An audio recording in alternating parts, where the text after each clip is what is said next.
Baik. Sudah 11 bulan saya nggak punya kerjaan tetap. Nafkah yang saya berikan ke istri sangat minim sekali. Keluarga istri meminta saya untuk pisah. Akhir-akhir ini istri juga sudah tidak tahan. Istri saya bekerja. Sebenarnya kami masih saling menyayangi. Istri saya masih cinta sama saya. Ustaz, gimana saya menyikapi masalah ini? Apa saya ikuti maunya istri dan keluarga? Saat ini istri saya lagi didekati pria lain yang lebih mapan dan kaya. Salahkah saya kalau memukul pria tersebut? Karena pria itu telah mengambil kesempatan dalam kesempitan rumah tangga kami. Ustaz minta amalan atau wirid untuk melapangkan rezeki. Ini ada hubungannya sama tema nggak ini? Hah? Jawab atau enggak? Kasihan. Ya udahlah, kena malam terakhir ya.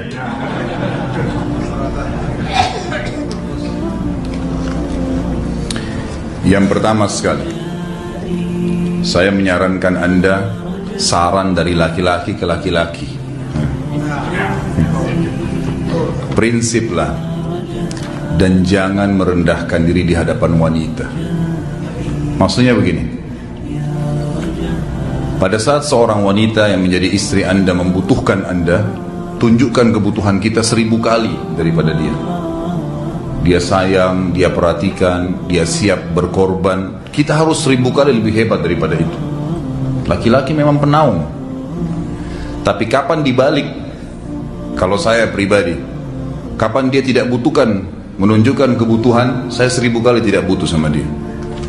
Untuk apa Anda merendahkan diri di depan seorang wanita yang kalau memang dia tidak bisa menjadi seorang istri? Karena kapan wanita sudah menyombongkan diri di hadapan laki-laki, tidak akan ada wibawa sama sekali. Ini poin dulu dalam pembukaan. Dan selalu saya sarankan siapapun ikhwah yang minta saran saya dalam masalah rumah tangga, yang paling pertama ini saya ucapkan, saya bukan menyuruh Anda menjadi keras, bukan. Tapi saya mengajak Anda untuk punya prinsip dalam hidup. Wibawa, pemimpin rumah tangga. Dibutuhkan, kita butuh. Tidak dibutuhkan, ya sudah. Masih banyak gantinya. Dia mau ganti laki-laki lain, silahkan. Ahlan wa sahlan, silahkan. Allah akan gantikan penggantinya yang lebih baik. Dan itu harus bisa kita punya prinsip. Memang begitu. Kalau ini kita terapkan dalam kehidupan kita, kita akan sangat mudah hidup. Terkadang subhanallah ada pengorbanan berat. Berpisah dengan meninggal, berpisah karena masalah dosa yang dilakukan oleh pasangan kita, jelas haram.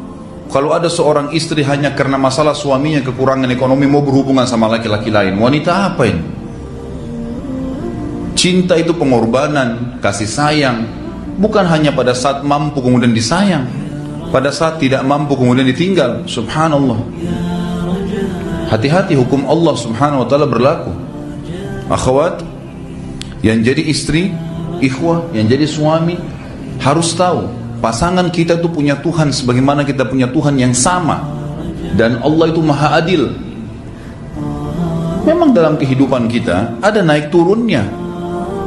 Dan makna cinta adalah pengorbanan. Itu sebenarnya.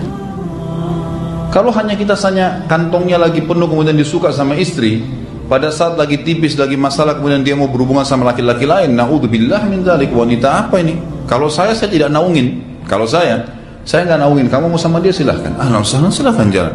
Kalau saya, istri saya sangat tahu prinsip saya. Kalau kamu merasa ada laki-laki lain yang kamu anggap baik, atau kamu mau ingin memasukkan pendapat keluargamu dalam rumah tangga saya sehingga kedudukan saya sebagai suami tidak didengar lagi, silahkan pilih keluarga kamu. Tidak ada masalah. Jadi jangan jadikan sebagai beban. Oh, nanti kalau pisah saya hidupnya bagaimana? Saya melarat. Ini kenapa ini? Saya mati kalau nggak sama dia, ya mati bener nanti. Gila kalau nggak nikah sama dia, gila kalau siapa ini? Ini kenapa ini? Keluar dari bingkai hidup itu. Seorang muslim itu hidupnya mulia. Dia dihormatin, dia menghormatin. Dia dihina, tinggalkan. Allah SWT tidak menyuruh kita menghinakan diri, tidak boleh.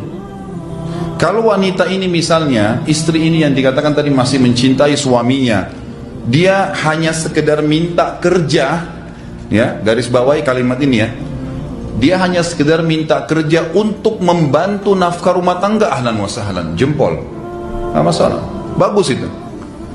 Sampai suaminya mapan, itu baik. Tapi dalam kondisi masih status istri punya hubungan sama laki-laki lain, na'udzubillah min dzalik. Mana ghirah, mana kecemburuan positif yang telah Allah pelihara dalam diri kita, nggak boleh. Pada saat seorang sahabat pulang ke rumahnya mendapatkan istrinya selingkuh dengan laki-laki lain, tidak disebutkan apakah berhubungan biologis atau tidak, tapi yang jelas sahabat ini sampai kaget, masuk ke rumahnya temukan ada laki-laki lain. Dia bingung mau lakukan apa. Dia pergi ke Nabi SAW lalu berkata, ya Rasulullah, saya pulang rumah istri saya lagi sama laki-laki lain. Maksudnya dia pandu saya harus buat apa nih? Apa yang terjadi? Subhanallah, Sa'ad radhiyallahu anhu, sahabat Nabi mulia, menghenuskan pedang mengatakan, ya Rasulullah, kalau terjadi pada rumah tangga saya akan penggal dua-duanya. Dua-duanya saya penggal nih.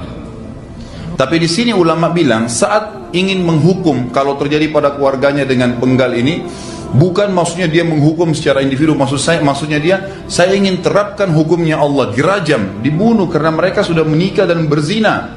Hukum Allah terapkan, kemuliaan agama harus ada. Harus begitu. Seorang istri yang mau tinggal di bawah naungan kita sementara kita sudah berkorban di bawah terik matahari, sudah bekerja, sudah memilih dia dari sekian banyak wanita, kemudian dia mau berkorban, hormatin dia, junjung dia, lindungin dia, rangkul dia, gitu kan? Bela dia, memang harus begitu. Tapi kalau masih dalam naungan, kemudian sedikit himpit masalah ekonomi lalu berhubungan sama laki-laki lain, naudzubillah, jangan dipertahankan, berbahaya sekali, gitu kan? Jangan Anda menjadi laki-laki lemah gitu. Saya kemarin ditelepon oleh dua orang sekaligus, subhanallah. Sahabat dekat telepon kepada saya, laki-laki.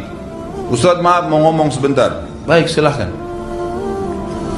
Ustaz, saya ini, istri saya pulang ke rumah ke kampung ayahnya ibunya karena alasan mengurus ayah dan ibunya. Akhirnya saya sama anak-anak ditinggal di sini sendiri. Setiap kali saya panggil pulang, dia bilang, sudahlah saya nggak mau pulang. Kalau mau nikah lagi silahkan. Dia bahasakan begitu. Bagaimana sarannya Ustaz? Saya bilang nikah lagi. Dengan tegas saya bilang nikah lagi. Kalau tidak terbuka pintu fitnah. Perempuan itu kenapa harus pilih orang tuanya? Tidak boleh secara syar'i. Nggak boleh. Sudah menerima akad nikahnya seorang laki-laki, laki-laki itu yang dinomorsatukan di atas ayahnya, nggak ada alasan. Kalau suami izinkan boleh urus orang tua, kalau nggak diizinkan tidak boleh, nggak boleh. Bagaimana dia tinggalkan suaminya sama anaknya? Kaget itu saya katakan begitu. Iya, bahkan sekarang hukum poligami sudah wajib bagi Anda, nggak boleh, wajib sekarang. Ini ragu mau melangkah seakan-akan poligami itu dosa, padahal dia ditinggal oleh istrinya. Bagaimana bisa ini? Ada laki-laki seperti ini gak punya prinsip, harus melangkah. Dia sudah dapat jawaban saya, dikasih ini Ustaz, teman saya juga mau bicara, masalahnya sama lagi. Ustaz, istri saya tinggalkan saya Ustaz, kayak mau menangis. Sebentar, jangan pakai nangis laki-laki. Apa ini cengeng? Ditinggal wanita nangis, subhanallah. Orang nangis itu ditinggal meninggal Rasulullah SAW, ketinggalan sholat subuh berjamaah, itu nangis. Nggak jadi jihad, nah itu nangis. Ditinggal perempuan nangis, la ilaha illallah. Allah ciptakan perempuan lebih banyak daripada laki-laki. Ini bukan menurunkan martabat perempuannya. Artinya harus seorang pemimpin itu punya wibawa. Nggak bisa, kalau nggak akan dianggap remeh nanti. Istri itu dinaungin, dilindungin, dididik, diberikan haknya ia. Berikan berlipat-lipat penghormatan sebagaimana dia berikan satu penghormatan, nggak apa-apa. Tapi jangan sampai menginjak martabat seorang pemimpin, tidak boleh.